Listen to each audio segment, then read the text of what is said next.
अस्सलाम वालेकुम to all of you. तो आज की जो हमारी गुफ्तगू है वो वीकली टेस्ट नंबर 5 की है। Which of the following deviates most with increase in temperature. तो याद रखिएगा, सिर्फ एक कॉन्सेप्ट याद रखें अट्रैक्टिव फोर्सेस का, ठीक है। जिसमें अट्रैक्टिव फोर्सेस ज़्यादा होंगी वो उतना ही ज़्यादा डेविएट करेगा, ठीक है।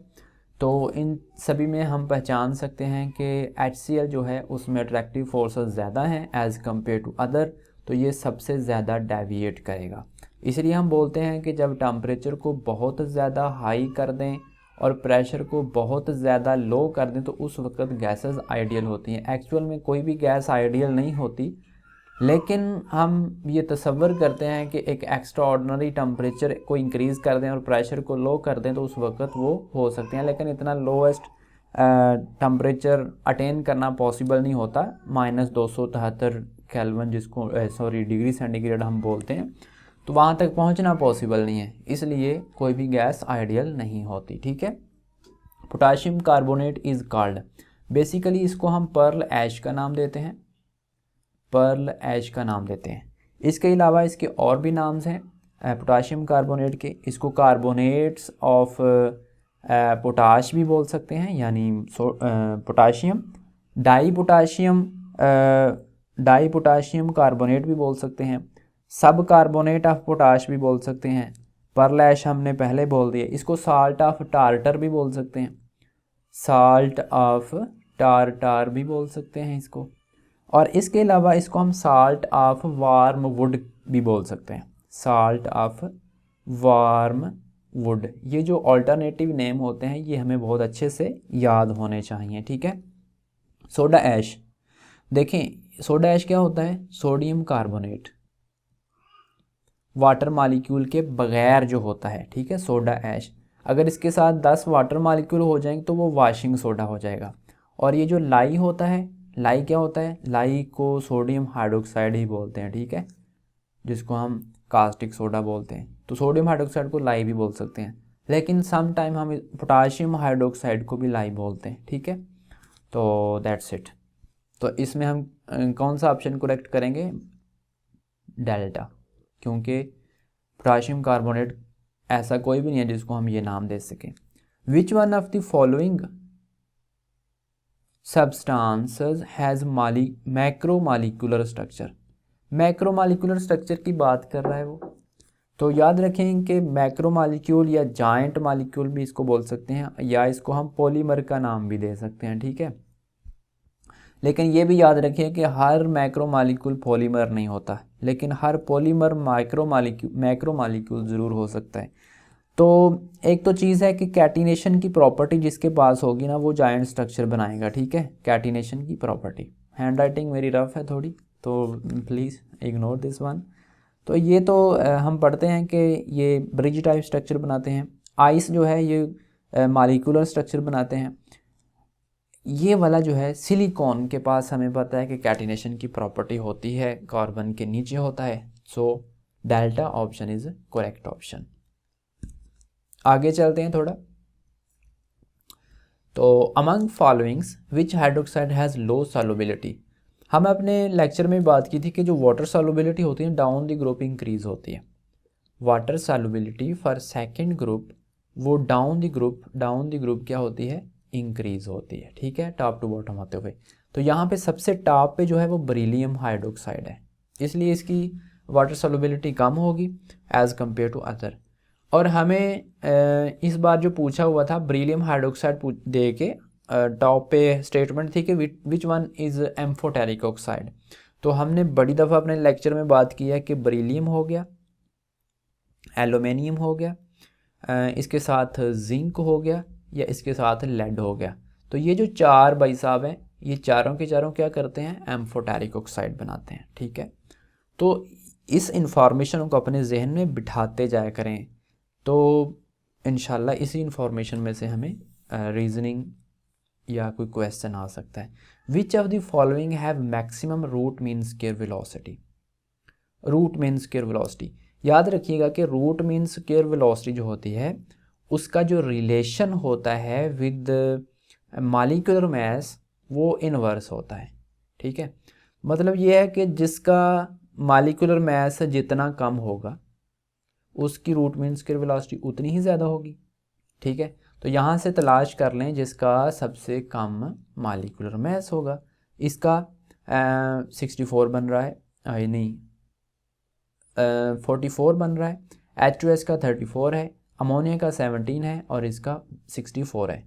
तो इट्स मीन कि अमोनिया का मालिकुलर मास जो है वो कम है, इसलिए इसकी जो रूट मीन स्क्वायर वेलोसिटी है वो ज़्यादा होगी, मैक्सिमम होगी। उसके बाद है electric cooker has coating dash that protect it from fire. तो ये ग्लोबल साल्ट होता है, ग्लोबल साल्ट होता है। तो ये होता बेसिकली क्या है, ये हमारे पास सोडियम सल्फेट के साथ 10 मॉलिक्यूल होते हैं, 10 वाटर मॉलिक्यूल, इसको बोलते हैं हम global salt, keep in mind, ठीक है। मैग्नीशियम इज़ प्रेजेंट, देखें मैग्नीशियम क्लोरोफिल में प्रेजेंट होता है, ठीक है। और हमें इस बार जो पूछा हुआ था कि आयरन किस में प्रेजेंट होता है, तो ये हेमोग्लोबिन में प्रेजेंट होता है। ज़्यादा टफ नहीं था, चीज़ें टफ नहीं थी, लेकिन हम बस वहाँ पे कंफ्यूज हो जाते हैं। आयरन जो होता है वो हेमोग्लोबिन में होता है, मैग्नीशियम जो होता है वो क्लोरोफिल में होता है, और जितने भी विटामिन बी जो हैं, विटामिन बी 1, 2, 3 अप टू 12, ठीक है, ये इन सारों में क्या होता है, कोबाल्ट मेटल होती है। हमें इस दफ़ा पूछा हुआ था कि विटामिन B2 का फार्मूला क्या है, तो उसको राइबोफ्लेविन भी बोलते हैं, ठीक है। तो keep in mind all these things. Hydrogen diffuses 4 times more rapidly than gas X, molar mass of gas X. तो लगा दें यहाँ पे ग्राहम लॉ, क्या है कि रेट ऑफ हाइड्रोजन, ठीक है, ओवर हमने x का रेट लिखना है, x का रेट लिख लेंगे हम, कोई गैस यानी सॉरी r x लिख लेंगे, और ये चूंकि जिसका रेट नीचे x है ना, तो ऊपर x का मालिकुलर मास हमने फाइंड आउट करना है। हाइड्रोजन का मालिकुलर मास हो गया 2 स्क्वायर रूट, ठीक है। तो यहाँ से इजीली कैलकुलेशन कर लें। ये जो अननोन है ना, उसका हम यूनिट कंसीडर कर लेंगे कि उसका रेट जो होगा वो 1 होगा। तो यहाँ पे चेक करें, हाइड्रोजन का कितना है, 4 time 4/1 is equal to mx over 2 का स्क्वायर रूट, दोनों तरफ स्क्वायर रूट लेंगे तो हमारे पास आ जाएगा 16 इज इक्वल टू, वो 1 का 1 नहीं रहेगा, डिवाइड भी करें तो वही चीज़ है, तो mx, ठीक है, और डिवाइडेड 2, ये 2 उधर जाकर मल्टीप्लाई हो जाएगा, तो mx जो होगा वो हमारे पास 32 आ जाएगा। So option number 4 is correct option. Next हमारे पास है nature of iodine crystal. Iodine crystal जो होती है वो मालिक्यूलर होती है, ठीक है, मालिक्यूलर होती है। और याद रखिएगा कि जो ड्राई आइस होती है, ड्राई आइस जो होती है उसकी भी, ड्राई आइस जो होती है ये कार्बन डाइऑक्साइड होती है, ठीक है, ड्राई क्या। अब देखें ये भी मालिक्यूलर होती है, और कोवेलेंट हमें इस बार जो पूछा हुआ था ना, पूछा हुआ था कि ऐसा कौन सा कोवेलेंट कंपाउंड है, एलिमेंट है जो कि इलेक्ट्रिसिटी कंडक्ट कर सकता है। तो ग्रेफाइट ऐसी चीज़ है जिसमें बांड तो कोवेलेंट होता है, लेकिन जब उसको पैरेलल पैशन में रखते हैं तो वो इलेक्ट्रिसिटी को कंडक्ट करता है। नेक्स्ट है liquid crystal was discovered by, liquid crystal को किसने डिस्कवर किया, तो ये तो एक डायरेक्ट चीज़ है, ठीक है। उसके बाद है जी which of the following pigment has reddish brown. जहाँ पे पिगमेंट का आपके माइंड में आएगा ना, तो हमेशा जो लेड होता है ना, उसके कंपाउंड जो होते हैं वो पिगमेंट के तौर पर इस्तेमाल होते हैं। तो लेड डाइऑक्साइड जो होता है इसका रेडिश ब्राउन कलर होता है। Boric acid is crystalline in nature, its crystals are triclinic, इसकी क्रिस्टल होती है। Which pair of molecule has Debye forces, Debye forces क्या होती हैं, ये नॉन पोलर कोई चीज़ होगी और वाटर के दरमियान होगी, ठीक है, डिबे फोर्सेस। तो आयन डाइपोल फोर्सेस भी इनको बोलते हैं। तो ये हमारे पास होंगी ये वाली आर्गन और water. Which of the following atomic number has 4 unpaired electrons. याद रखें कि जो ट्रांजिशन सीरीज़ की पहली सीरीज़ है 3D, उसमें स्कैडियम सबसे पहले है, फिर टाइटेनियम है, फिर वैनेडियम है, फिर क्रोमियम है, फिर मैंगानीज़ है, उसके बाद आयरन है। याद रखिएगा कि इसके पास 0 अनपेयर्ड इलेक्ट्रॉन होते हैं, इसके पास 1, इसके पास 2, इसके पास 3, इसके पास 4 भी होते हैं।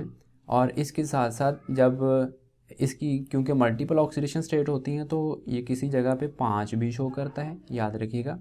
आयरन जो है वो किसी जगह पे 4 भी शो करता है और किसी जगह पे 5 भी शो करता है। आयरन ये जो होते हैं ना Mn+2 के साथ और आयरन +2 के साथ, ये दोनों क्या करते हैं 5 अनपेयर्ड के साथ होते हैं। लेकिन ये यहाँ पे आयरन +26 के साथ जो होगा इसके पास कितने होंगे जी अनपेयर्ड? 4। 26 वाले के पास 4 अनपेयर्ड इलेक्ट्रॉन्स होंगे। आई थिंक सो कि ये कोई ज़्यादा डिफिकल्ट नहीं। Evaporation of water is possible, एक हम लाइन पढ़ते हैं हमेशा से कि वेपोरेशन जो होती है वो हर एक टेम्परेचर के ऊपर जारी रहती है, तो कोई टेम्परेचर लिमिट नहीं है इसके ऊपर। नेक्स्ट है in hexagonal close packing the number of nearest neighbour. तो ये जब आप स्ट्रक्चर ड्रा करेंगे तो आप उससे आइडिया लगा सकते हैं कि इसमें 12 नेबर एटम्स होते हैं। विच of the following react with steam. तो ये मैग्नीशियम जो होता है ये स्टीम के साथ रिएक्ट करता है। The first reliable measurement of properties of gases. ये बॉयल्स जो है ना उसने मेजरमेंट की थी गैसेस के बारे में, इनमें से कोई भी नहीं है। सो बॉयल्स, रॉबर्ट बॉयल्स इसका नाम है, ठीक है। A liquid can be made to boil. Liquid को बॉयल करना है तो किस किस के दरमियान हो सकता है? तो फ्रीजिंग पॉइंट और क्रिटिकल टेम्परेचर के दरमियान वो बॉयल हो सकता है, ठीक है। आफ्टर ये जो क्रिटिकल पॉइंट होता है ना उसके बाद वो चीज़ गैस में कन्वर्ट हो जाती है। एंड फ्रीजिंग पॉइंट का आपको इल्म है कि उसके बाद वो फ्रीज़ होना शुरू हो जाता है। तो बॉयलिंग किसके दरमियान होगी? Freezing point and critical temperature के दरमियान। The sixth period of contains metals 24। The trace metal present in insulin. Insulin में जिंक होती है। Which pair of compound is isomorphic. तो magnesium oxide and potassium nitrate. इसको तो डायरेक्ट हमें याद ही करना पड़ेगा। Kerosene oil is use to kill mosquitoes because it has surface tension. इसकी सरफेस टेंशन वीक होती है। उसके बाद है जी which of the following burns in air. पहली बात तो यह है कि हवा में उसको जलाना है। टू फॉर्म एन ऑक्साइड, वो ऑक्साइड बनाएगा। विच ऑन शेकिंग, जब उसको शेक किया जाता है वाटर के साथ, हैव pH ग्रेटर देन 7 आएगा, ठीक है, यहाँ पे ग्रेटर देन 7। तो वो कंपाउंड कौन सा हो सकता है? ऑक्साइड बनाना चाहिए। कार्बन अगर ऑक्साइड बनाती है, नॉन मेटल है, तो ये तो एसिडिक होंगे, ठीक है। सल्फर नॉन मेटल है, इसके भी एसिडिक होंगे, ठीक है। ये तो लॉजिक ही नहीं है। मैग्नीशियम मेटल जो है ये जब जलेगी मैग्नीशियम ऑक्साइड बनाएगी, जिसको वाटर में डालने से हमें अल्कली NaOH मिलेगा। दैट्स मीन कि इसकी pH ग्रेटर है, यानी बेसिक इन नेचर है। At 700 torr atmospheric pressure, boiling point of what this one. Select the mismatch. NaCl cubic ही होता है, आइस हेक्सागोनल ही होता है, ये ट्राइक्लिनिक ही होता है। ये वाला जो है ये मिसमैच है, यानी बोरेक्स जो होता है ये मोनोक्लिनिक होता है। उसके बाद रूट मीन स्क्वायर वेलोसिटी के बारे में आपने पढ़ रखा होगा कि ये स्टेटमेंट भी ठीक है इसकी, ये स्टेटमेंट भी ठीक है इसकी, और ये स्टेटमेंट भी ठीक है इसकी। ये सारी की सारी अल्टरनेटिव स्टेटमेंट हैं। PV is equal to RT, जहाँ पे RT है वहाँ पे हम PV लगा सकते हैं।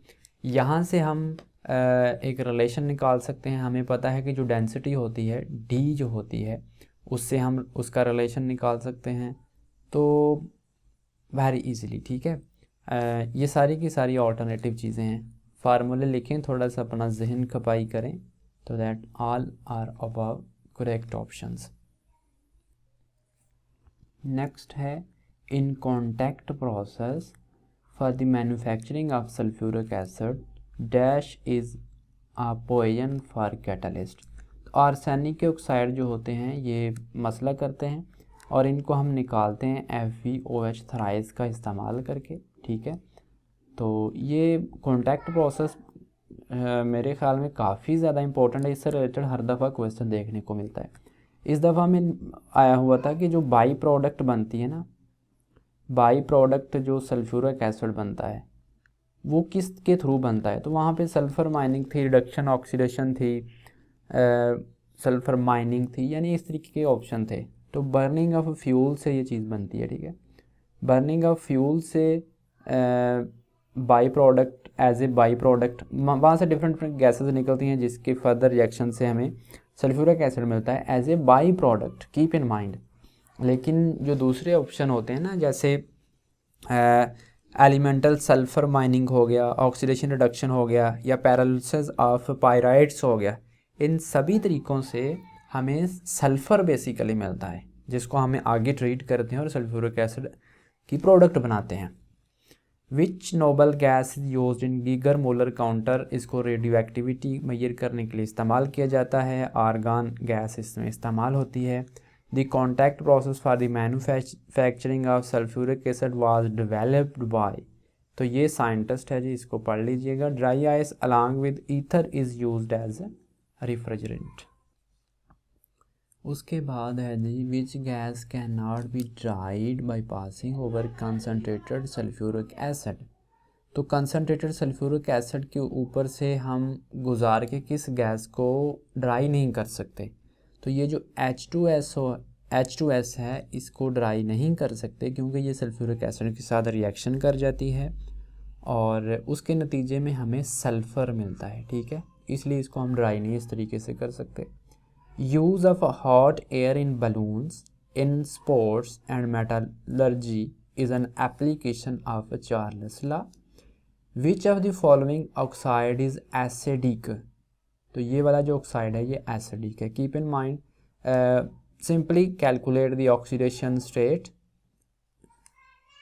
इससे आपको आइडिया हो जाएगा कि जहाँ पे ऑक्सीडेशन स्टेट किसी मेटल की जितनी ज़्यादा होती है वहाँ पे उसकी क्या होती है, वो उतना ही एसिडिक होता है। Maximum temperature in open hearth process, ये आई थिंक सो के 1600 होता है, आई विल जी बिल्कुल ये वाला ही होता है। एल्यूमिनियम आयोडाइड हैज़ नेचर, तो इसकी कोवेलेंट नेचर होती है। नेक्स्ट हमारे पास है जी 37, dash is known as pyrolusite, तो MnO2 को हम पैरोल्यूसाइट का नाम देते हैं। उसके बाद है जी क्यूबिक सिस्टम पढ़ रखा है हमने। टोटल ब्रेवेज सिस्टम जो होते हैं वो 14 होते हैं, वैसे क्रिस्टल सिस्टम जो होते हैं वो 7 होते हैं। क्यूबिक में एलिमेंट्स कितने होते हैं, 23 होते हैं। और उसके बाद क्यूबिक को फर्दर हम 3 कैटेगरीज में डिवाइड करते हैं जिसमें आ जाती है परमिटिव और फेस सेंटर और बॉडी सेंटर क्यूबिक क्रिस्टल आ जाती है, ठीक है। Which of the following halogen has lowest bond dissociation energy, तो ये हमारे पास हो जाता है fluorine. Dash is a colourless gas, तो ये हमारे पास हो जाता है क्लोरीन डाइऑक्साइड। तो these are all things about test number 5 जो कि हमारा वीकली टेस्ट था। इसके अलावा अगर मैं आपसे चीज़ें शेयर करूं तो चीज़ों को मैक्सिमम रिवाइज़ किया करें, मैक्सिमम जितनी दफ़ा हो सकता है एक चीज़ को दूसरी चीज़ों के साथ रिलेट किया करें ताकि एक चीज़ के बारे में मैक्सिमम चीज़ें हमें रिवाइज़ हो सकें। जैसे कि हम बात कर रहे थे कि क्लोरोफिल में क्या होता है, मैग्नीशियम होता है। हेमोग्लोबिन में क्या होता है, आयरन होता है। इंसुलिन में क्या होता है, जिंक होता है। जो विटामिन बी है उसमें क्या होता है, उसमें कोबाल्ट होता है। तो इस तरीके से चीज़ों को रिलेट कर कर के उसकी चीज़ें हमें याद करनी है, ठीक है। तो थैंक्स फॉर वॉचिंग, अल्लाह हाफिज़। इससे जो नेक्स्ट हमारे टेस्ट होंगे इंशाल्लाह कोशिश करेंगे कि वो अकॉर्डिंग टू पीपीएससी वाला जैसे जैसे उनका पेपर पैटर्न था बिल्कुल उसी के अकॉर्डिंग हो और थोड़े टफ़ बनाए जाएं। और इंशाल्लाह हम कोशिश भी करेंगे कि उसमें वो वाले पॉइंट टच किए जाएं जो कि एग्ज़ाम पॉइंट ऑफ व्यू से फ़र्दर हमें ऐड करने की ज़रूरत है।